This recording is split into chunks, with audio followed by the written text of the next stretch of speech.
Salut à tous et bienvenue sur AZ237. Si quelqu'un avait dit à Wendy qu'elle devrait travailler dans un service de taxi un jour, elle ne l'aurait jamais cru. Cependant, quand on est une mère célibataire élevant 3 enfants, il faut souvent sortir des sentiers battus. Wendy a divorcé de son mari, Brian, de son propre gré, il y a environ 8 mois. Il est difficile de dire si Brian a vraiment aimé sa femme ou s'il faisait semblant. Dans tous les cas, il a quitté sa famille pour une autre femme sans beaucoup d'hésitation. Wendy ne gérait pas bien le divorce. Tout était très inattendu et a bouleversé sa vie. Veillant à garder les yeux sur la route, elle manœuvrait entre les rangées de voitures et ne remarquait même pas qu'elle sombrait dans ses tristes souvenirs. Le père de Wendy était décédé dans un accident de voiture quand elle n'avait que 5 ans. Elle ne pouvait jamais oublier le visage en larmes de sa mère, Deborah, qui était devenue veuve beaucoup trop tôt. Wendy avait toujours senti que ses grands-parents la traitaient avec une certaine froideur. Bien sûr, cela la mettait mal à l'aise, mais elle n'a pas compris la raison de ce traitement avant quelques années, lorsque sa mère est tombée malade. Deborah Harry avait toujours été en bonne santé, elle ne fumait pas et n'abusait pas de l'alcool. C'est pourquoi, lorsqu'elle a commencé à ressentir des douleurs thoraciques, elle n'y a pas prêté beaucoup d'attention, pensant que c'était juste un rhume. Cependant, lorsque la douleur s'est intensifiée et qu'elle a commencé à se sentir nauséeuse, Deborah a réalisé que quelque chose de plus grave se passait. Les médecins l'ont examinée et l'ont diagnostiquée avec un cancer du poumon à un stade avancé. Elle avait besoin de plusieurs cycles de chimiothérapie et de médicaments contre la douleur. Wendy avait à peine 18 ans à l'époque. La jeune femme croyait de tout cœur que sa mère vaincrait cette terrible maladie. Mais Deborah sentait qu'elle n'y parviendrait pas et que la chimiothérapie ne l'aiderait pas. C'est alors qu'elle a décidé de dire à Wendy la vérité qui changerait sa vie à jamais. « Pardonne-moi, ma chérie, j'aurais dû te le dire plus tôt. Ton père et moi t'avons adopté d'un orphelinat. Je ne pouvais pas avoir d'enfant biologique. Mais quand je t'ai vue à l'orphelinat, j'ai su tout de suite que tu étais ma fille, » a dit Deborah, essoufflée. Wendy était perdue pendant un bref instant. Mais elle n'était pas en colère contre sa mère. Elle a vite repris ses esprits et a pris Deborah dans ses bras. « Maman, s'il te plaît, ne pense pas à tout ça. Tu vas certainement guérir. Une mère est celle qui élève, pas celle qui donne naissance. » Les yeux de Deborah se sont remplis de larmes. Elle a réalisé que la réponse de sa fille était la meilleure réaction qu'elle aurait pu espérer. Malgré ses efforts pour préparer sa fille à son éventuel décès, la mort de Deborah a toujours divisé la vie de Wendy en avant et après. La pauvre Wendy n'a pas pu faire face et est tombée dans une profonde dépression. Devenue orpheline, Wendy avait à peine la force de continuer, mais elle l'a fait et a même trouvé un emploi comme serveuse dans un café. Tout allait relativement bien jusqu'à ce qu'elle rencontre Brian. Le jeune homme beau et sociable est devenu le premier petit ami de Wendy, puis son mari, qu'elle aimait de tout son cœur. D'abord, ils ont eu le petit Bobby, puis la belle Sarah, et enfin, un autre fils, Liam. Étonnamment, c'était Wendy qui insistait pour avoir autant d'enfants, croyant qu'elle ne pourrait pas être heureuse autrement. Malheureusement, avoir une grande famille s'est avéré être un problème pour Brian. Il estimait que cela l'empêchait de vivre la vie qu'il désirait. Quand Wendy a persuadé son mari d'avoir plus d'enfants, elle croyait vraiment qu'il lui apporterait de la joie et remplirait leur vie de bonheur. Cependant, Brian avait une perspective différente. Tout ce dont il avait besoin pour être heureux, c'était une canette de bière le soir, un grand paquet de chips et un match de football à la télé. Même s'il avait une grande famille à charge, il ne se donnait pas la peine de trouver un emploi stable qui paie suffisamment pour les soutenir. Si quelqu'un devait surveiller combien de fois Brian allait travailler, il verrait clairement qu'il passait plus de jours à la maison qu'au travail. En tant qu'épouse aimante et attentionnée, Wendy essayait de ne pas se concentrer sur le faible revenu de leur famille et faisait de son mieux avec ce qu'elle avait. Le seul cadeau que Wendy a reçu de son mari pendant leurs 5 années de mariage était une Ford occasion que Brian lui a offerte pour son anniversaire. Cependant, il utilisait la voiture autant qu'elle. Il était donc difficile de dire qui en profitait le plus. Puis Brian est soudainement devenu distant et inattentif. De plus en plus, Wendy se sentait mal à l'aise autour de son mari, qui semblait indifférent à sa famille, et semblait même éviter de passer du temps avec eux. Les soupçons de Wendy ont été confirmés lorsque Brian lui a dit qu'il avait demandé le divorce et la quittait pour une autre femme. Et Bobby, Sarah et Liam, tu te soucies d'eux ou pas? S'est exclamée la jeune mère, les larmes aux yeux. Mais Brian est resté délibérément silencieux, a emballé ses affaires et est parti. Non seulement il a abandonné sa famille, mais il a aussi pris presque toutes les économies de la famille.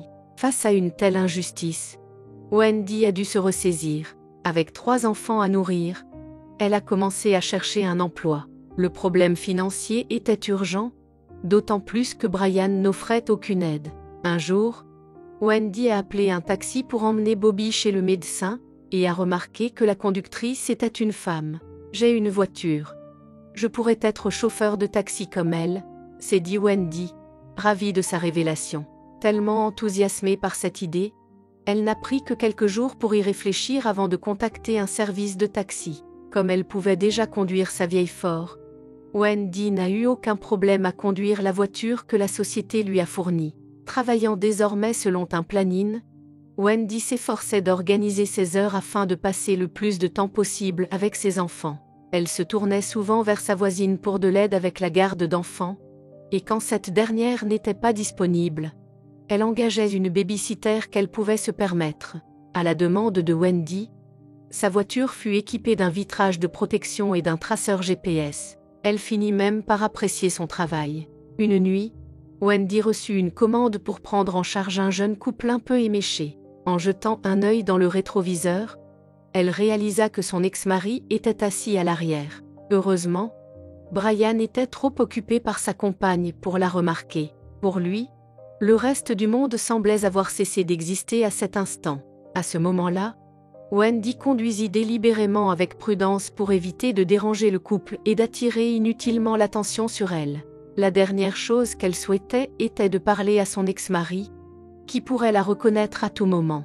Entre-temps, Brian éleva soudain la voix et dit à sa compagne, « Dina, tu es si maligne. D'ici à ce que Rebecca réalise que son argent a disparu, nous serons loin. » « Oui, chérie. Tout cela grâce à ton plan. Tu es comme un Robin des Bois des temps modernes, prenant aux riches, » répondit Dina avec un sourire coquet. Wendy était si dégoûtée qu'elle avait à peine pu se retenir de s'arrêter et de laisser cet insupportable couple sur l'autoroute déserte. Ils arnaquent donc les gens en leur prenant leur argent?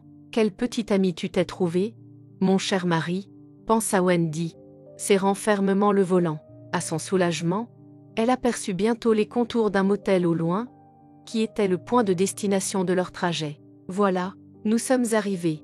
Prenez ça et gardez la monnaie, » dit Brian avec insolence, plaçant de l'argent dans une fente spéciale sous le verre protecteur. Wendy marmonna quelque chose d'inintelligible en réponse et accéléra dès que le couple eut quitté la voiture. Elle était tellement révulsée qu'elle voulait oublier ce qu'elle venait de voir. Cependant, lorsqu'elle se retourna pour prendre la course, elle remarqua un objet étrange sur la banquette arrière. Une petite mallette en cuir avec un cadenas à combinaison et les initiales Rebecca Dawson. 17 rue principale, gravées sur la poignée. La première pensée de Wendy fut de signaler la trouvaille au dispatcher, mais cela signifierait la restituer à Brian et Dina, qui l'avaient apparemment volée. Non, je vais la rendre à sa véritable propriétaire. Et elle pourra décider de la suite, pensa Wendy. Elle décida de remettre la mallette à sa propriétaire après la fin de son service. Le lendemain matin, après un petit déjeuner rapide et une douche, Wendy se rendit à l'adresse indiquée sur la mallette. Alors qu'elle frappait à la porte, elle jeta un coup d'œil inquiet à une caméra de surveillance. « Et si la propriétaire pensait que j'avais volé la mallette ?» se demanda-t-elle. Sa préoccupation était infondée. La maison 17 de la rue principale appartenait à Rebecca Dawson, une femme d'affaires célibataire dans la cinquantaine. Voyant la jeune femme effrayée sur son seuil, Rebecca la laissa entrer sans plus de cérémonie. Lorsqu'elle remarqua la mallette que Wendy portait, elle comprit immédiatement. « Bonjour, madame. Désolée pour la visite matinale.